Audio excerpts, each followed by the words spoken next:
So strength is a very confusing thing for some people, and it's some people feel like they should come into a gym feeling like $1,000,000 and the process should be easy. I lift a certain weight for a certain number of reps, and I come in and I get stronger and whatever. It's not that generic of a process. At first, perhaps for beginners, it certainly is, but elite level strength and real strength is a fleeting state. It's a tolerance level.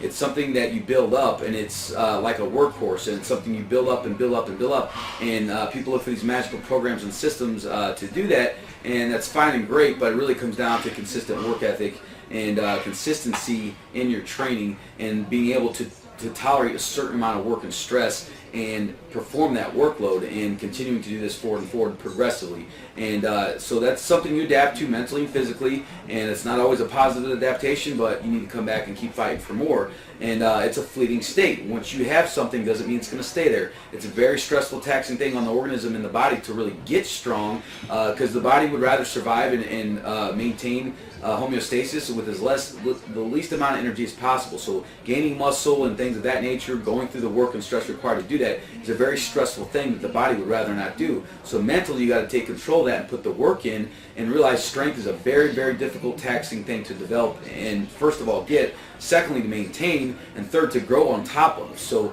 it's fleeting. The second you get it, that's why our programming is done a certain way. That's why we only peak very few times of the year. That's why we do very little unloading, and we respond to the body's rhythms and cycles and do more of an organic unloading when the body says so. But we need to keep tension on the line in terms of keeping loads on the bar and lifting as heavy as possible, as often as possible, as fresh as possible, in order to keep strength peaked and up and moving progressively.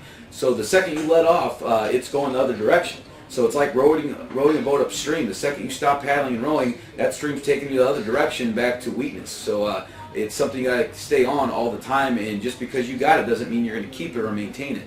And as you begin to age and things like that, it becomes harder and harder. And at the end of the day, it comes down to your work ethic and consistency. So realize that strength is a fleeting condition and a fleeting state that you need to maintain.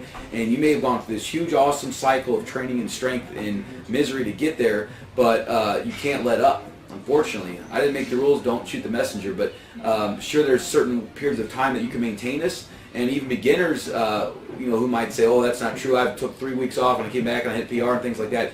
Those are people that are beginners and are not very strong to start with, and didn't build much of anything anyway. Consider this is like climbing a mountain, and every little grab of that mountain with your arms is very stressful, and you're getting further and further fatigued with every climb up that mountain. And the second you let go and perhaps you slide down, that's what it's like. You cannot take tension off the line. You got to maintain your ability to stay up there, or you're going to fall off, and we have to re-climb the same damn mountain to build that strength back up.